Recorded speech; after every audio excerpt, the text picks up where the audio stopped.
Sezar usulida kodlangan quyidagi matn berilgan jadval kataklari ketma-ketlikdagi so'zga mos keladi. Alifbo nechta belgiga surilganligini aniqlab, shunga asosan matnni asl holatiga qaytaring deb bizga matn beryapti.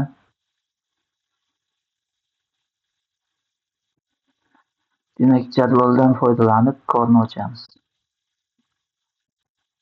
Bir katakchada S harfi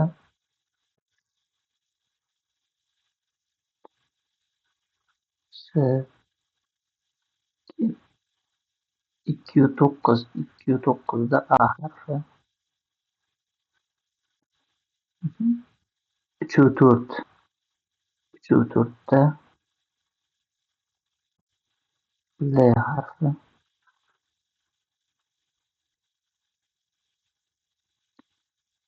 2.3 da O harfi R3 da M harfi.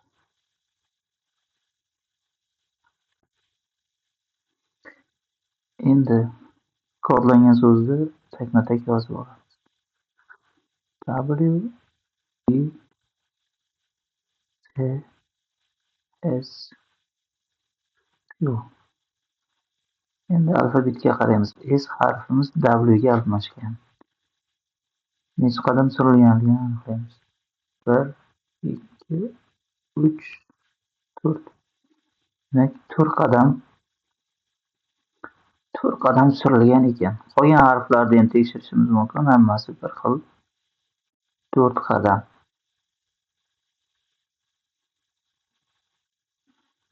Endi bizga berilgan kodlangan matnni ochishimiz uchun har bir belgini 4 qadam orqaga surib yozib olishimiz kerak. Ya'ni O harfidan 4 orqaga sanaymiz. 1, 2, 3, 4. K.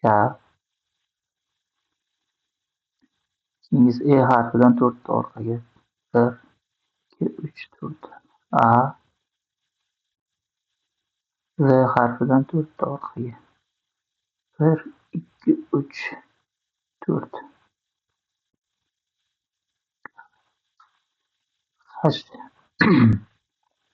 Hdan orqaga.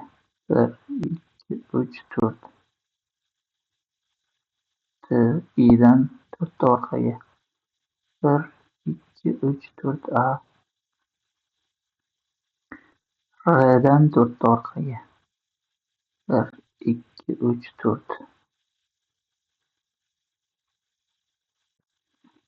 S'dan 4 orqaga. 1, 2, 3, 4. Tak, keyingi chiroyli X H harfimizdan 4 orqaga. 1, 2, 3, 4. T. V dan 4 orqaga. 1, 2, 3, 4. Vdan 1, 2, 3, 4.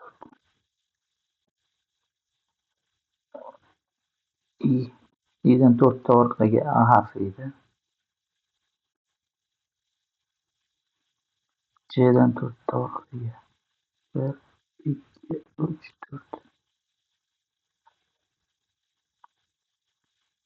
Yana E bo'lsa A. V. Vdan R chiqqan ekan. I'dan orqaga. E harfimiz 1, 2, 3, 4.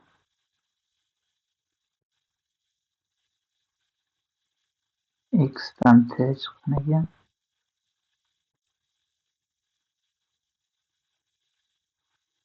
M'dan 1, 2, 3, 4. Ya'ni kodlangan so'zimiz Cardano Trafalgar